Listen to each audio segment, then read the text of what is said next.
Hey everybody, welcome to this episode of Ask Your Electrician. Today we're going to be talking about the new 2023 code changes in this big guy. But we're going to be talking about the electrical changes that matter to you in the electrical installations in your home.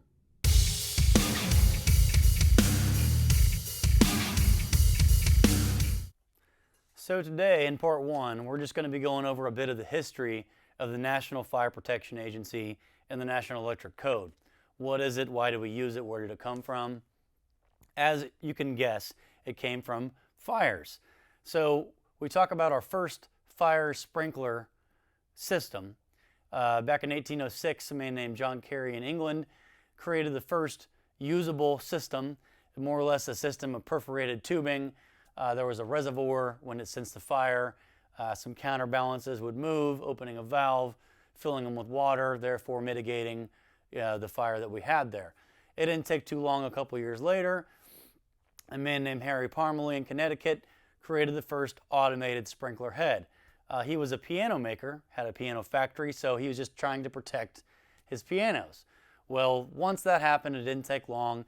Everybody was rushing to get patents on new devices, on new sprinkler heads. There was all kinds of systems that were being trying to put together, and engineers were trying to figure out what size of piping to use, how far to space things, and there just wasn't a uniform code. So in 1895, they get together in Boston with some engineers, some tradespeople, some insurance companies, and they discuss what can be done to have all these different manufactured parts put together safely. What ended up coming of it was the National Fire Protection Agency.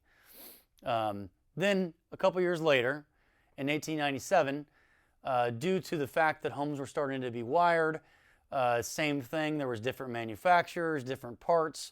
They realized the same idea needed to be made, so they got together this time in New York and created the National Electrical Code. So we talk about accountability. Who holds us accountable when you or I install electrical components in a house? That would be what they call the AHJ, or the Authority Having Jurisdiction. In our local area, that would be our city inspectors.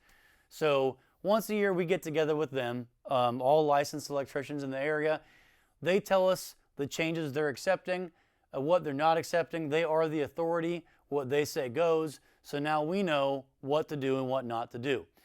So being that the National Electric Code is the minimum life safety requirements, so when we talk about things being legal or illegal, we really revert back to the National Electric Code and say, this is the minimum of life safety with electrical and fires. So if something is illegal, it's a life or fire hazard.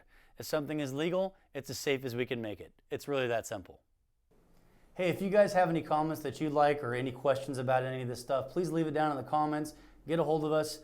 We'd be happy to answer any questions you have, or if you have any topics that you'd like to talk about, let us know. We're always looking for more stuff that can be more helpful. Please like and subscribe so we can share and get this stuff out to more people and help as many as we can and add value. So have a good day, guys. Thank you.